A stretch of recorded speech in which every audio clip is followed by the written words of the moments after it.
From the station working for you, this is WRTV News at 7, streaming now.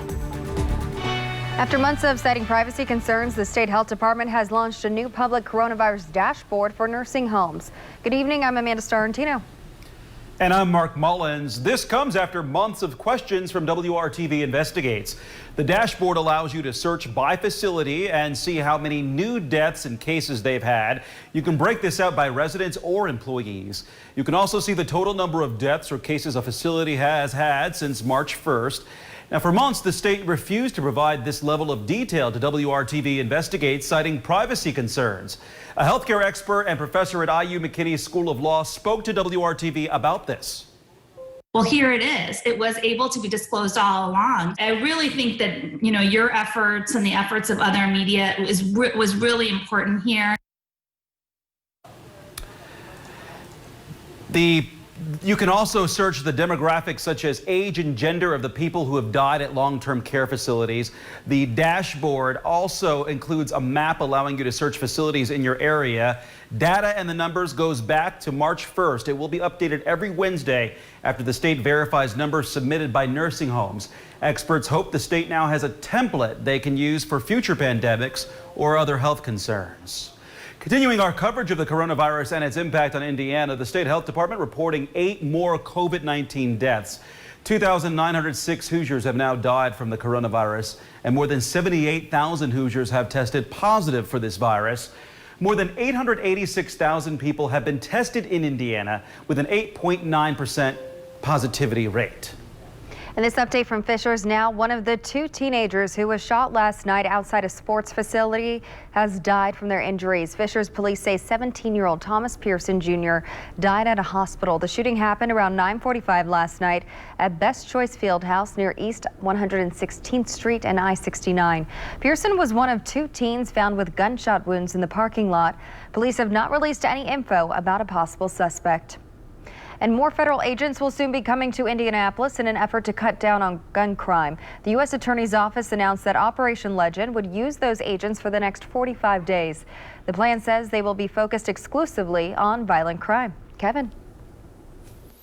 Temperatures today were just as warm as yesterday, and we've got one more day where temperatures push the upper 80s. Then we'll start to slide the other way. Indianapolis was not the warmest in central Indiana, anywhere from Lafayette to Terre Haute, 88 degrees. Our chance for thunderstorms very low this evening. I do expect patchy dense fog to develop overnight, and then we wait on those below average temperatures. We had some heavy rain roll through Knox County. That has exited the state. Rest of central Indiana, not much happening. I zip to the north. We got you, Miami County. North of Peru, a shower developed there, then fizzled, but another one may follow. So that's the way these will work this evening, just until sunset. By the time we get to 9 o'clock, I think all this will fade away. It's still 87 in Lafayette, cooler to the south. It's 79 right now in Greenwood. Temperatures in the low 80s around the metro area. Between now and 11, an isolated shower, thunder shower, and that's really between now and about 9 p.m. Our evening planner temperatures by 10 o'clock down to 77 degrees, and that's what we wake up to, some patchy dense fog. What's still left to talk about? We'll talk about our weekend rain chances and the 2 things that will make, I could add 3 or 4 things that will make next week such a great week coming up. We are looking forward to that, Kevin. Thank you. The state's largest school district is preparing to welcome students back to learning virtually in what has been an unprecedented school year for kids across Indiana. IPS administrators want parents to know they are ready to help, and they're aware of the extra challenges that some families are facing.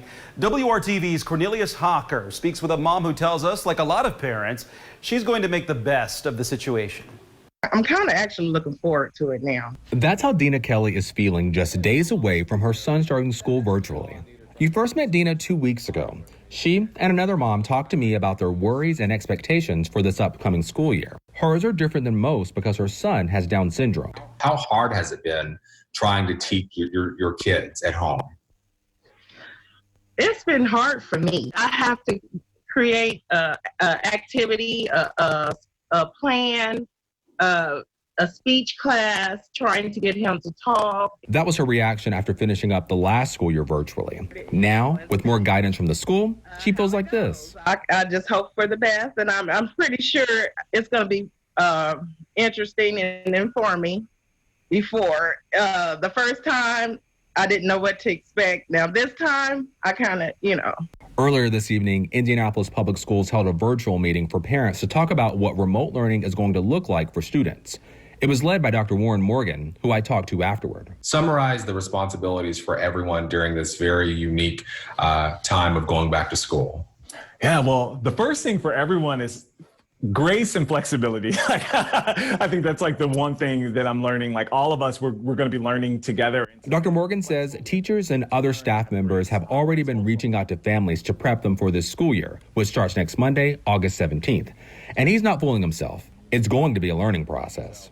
I imagine this first 9 weeks is going to be a lot of that, like us trying out things, and when it works, great. When it doesn't, we communicate it back out so that families know what to expect. It's a top priority for IPS to make sure they're helping families like Dina's who have students that need extra attention. If their IEP calls for them to have more individualized time, when that teacher releases the student to do work independently, the special educator may push in and say like, hey, let's connect.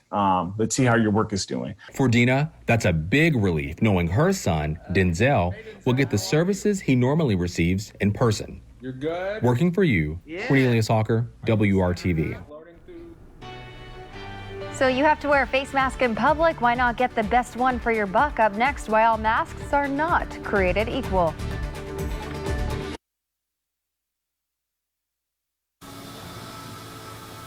Doctors often prescribe aspirin to people with a history of heart problems, but a new study shows aspirin may contribute to faster growing tumors and lead to an early death from cancer. Researchers conducted a first-of-its-kind clinical trial into aspirin and its connection to cancer. More than 19,000 adults were involved in the study. They were followed for 5 years and were all free from heart problems or physical disability at the beginning of the study. One group was given aspirin on a regular basis. The other group was not. Both groups showed about the same number of people who developed cancer. The aspirin group showed a 19% higher risk of having a cancer that spreads. That group also had a 22% higher risk of having an advanced cancer. Marijuana use after work does not appear to impact job performance. Researchers at San Diego State and Auburn universities spoke to 281 people and their supervisors. Workers were asked how often they use marijuana within 2 hours of starting work, during work, or 2 hours after work. They found workers who used marijuana after work did not show lower job performance. People who used it before or during their shifts did show a decline in their productivity. Now that we have to wear masks most of the time, there are still questions as to which mask is the best. Lindsay Thies with our partners at Newsy takes a look at how all masks are not created equal. N95s, cotton face coverings, bandanas. Not all masks are created equal. New research from Duke University shows which masks work the best. Yeah, there's lots of duct tape on this gizmo. Duke chemist and physicist Martin Fisher created a test setup consisting of a box, a laser, a mirror, a lens, and a cell phone camera. So we have the speaker hole right here. We have the light sheet going in from the left side, going out the right side, and the camera on the far end looking at the light sheet. And when you speak and you emit droplets, and as soon as they go through the light sheet, they scatter light. So you see a little flash of light that gets recorded by the video camera. Duke's research found that N95 masks without valves, those are the ones worn by hospital and healthcare workers, did the best. Surgical or polypropylene masks also performed well. Handmade cotton face coverings provided good coverage, eliminating a substantial amount of spray from normal speech. But bandanas and neck fleeces did not block the droplets much at all. It's not the case that any mask is better than nothing. There are some masks that actually hurt rather than do good. We attribute this to the fleece, the textile, breaking up those big particles into many little particles. They tend to hang around longer in the air. Mask wearing continues to be a polarizing issue. Some public officials are now banning masks. We asked the Duke scientists if their research muddies the truth about the effectiveness of wearing masks. Their answer, mask wearing is a must. I think the general consensus worldwide is that masks work and everyone should wear a mask. Of course, we're trying to shed light on which ones are truly covering and providing barriers. It seemed obvious to me is that you're also protecting yourself when you're wearing it, but you're protecting other people from you if you don't know that you have the infection. Researchers say their work is meant to show other labs and us how to check how well masks work. They say a cardboard box and a $100 laser bought online could do the same task as what they constructed. For Newsy, I'm Lindsay Thies. Temperatures back in the upper 80s tomorrow. What comes with the weekend warmth and then what to look forward to next week? It's all straight ahead.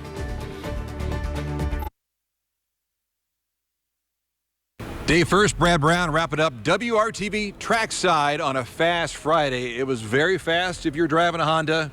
Chevy guys, only sort of. Still fast, not very fast, though. Ryan Hunter-Ray led the guys among the no-toe speeds, 232.124, led the Honda Brigade. Marco Andretti, his teammate, was the fastest, 233.4, but I'm telling you what, this bodes well heading into the weekend, qualifying tomorrow and Sunday. Those guys put those numbers up early in the day. The cooler temperatures earlier in Saturday's qualifying session could make a big difference. Bottom line, though, Honda just looking really good today. I'm telling you, Scott Dixon should take a look at the quick six. Again, no toe speed. They did this all by themselves here at the 2.5-mile oval. Scott Dixon with a 232.028, and he did that in the heat of the day. That could bode well for the former Indy 500 and 5-time series champ. We've talked about it all week. Not having fans here, it's a different atmosphere. I almost feel guilty being here talking about this stuff because I know the fans can't get in. You talk to some fans, though, outside the track. There aren't fans in the speedway watching practice this first part of the week, but if you know where to go, there are fans at the track watching here on 16th Street. Inside, the sounds of Indy 500 practice echo around an eerily empty speedway.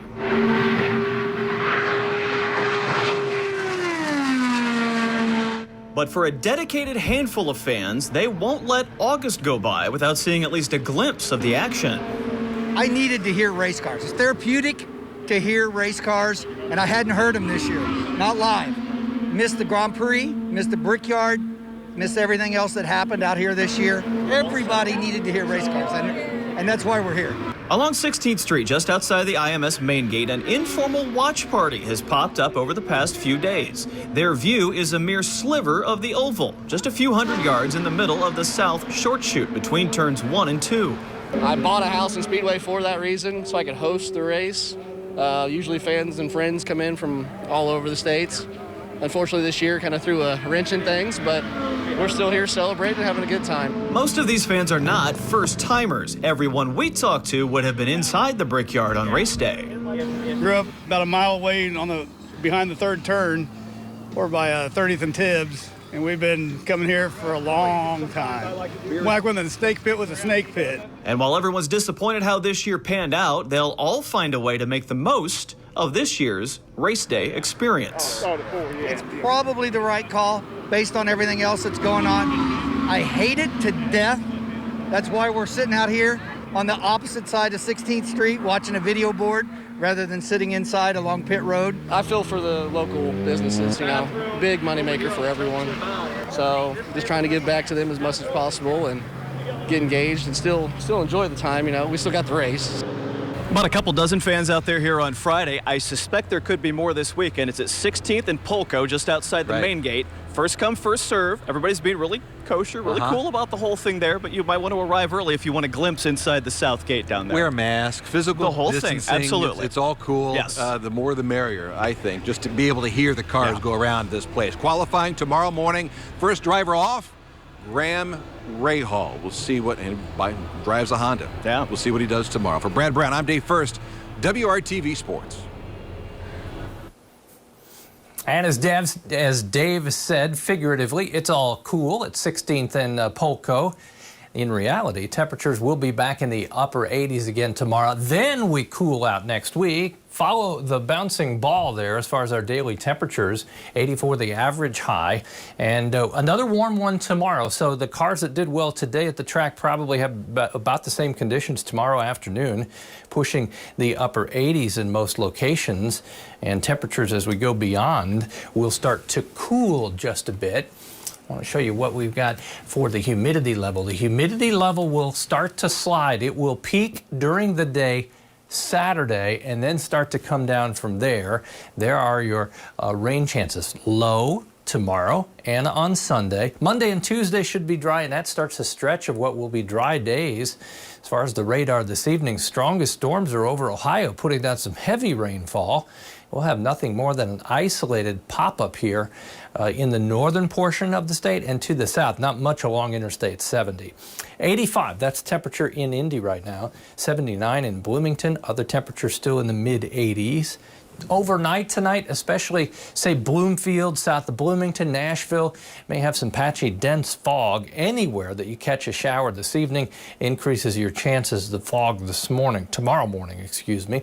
87, the high tomorrow. That would match today's high. 83 on Sunday. Once we get to Sunday afternoon, the humidity will start to fall as the wind will be out of the north, and that will start to draw in the drier air.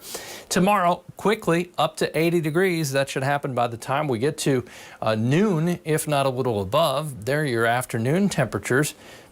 About 86 or 87 in the metro area. As far as thunderstorms, I don't think we'll see many storms, but from Lafayette to Peru Northwest, any isolated thunderstorms that can get going may have damaging wind potential. Most areas will stay dry, but wind and hail would be the main threats. Of course, any storm that has lightning makes it dangerous, so you hear thunder or see lightning, you should go indoors. You're looking at the warmest temperatures within the 7-day planner. They will cool off from there as temperatures next week will struggle on a few occasions to get to 80 degrees. During the day tomorrow, we roll through the hours. Not a whole lot of action. Tomorrow evening from the northwest, that's when I think the more likely time for the showers and thunderstorms will be. There are temperatures on Sunday starting to fall, and you'll feel the difference by the time we get to Monday. 84 still sounds warm, but that comes with lower humidity. Temperatures during that stretch fall into the 50s for overnight lows, and the highs will struggle to hit the lower 80s. That's below average for this time of the year. We'll be back with more news at 7 right after this.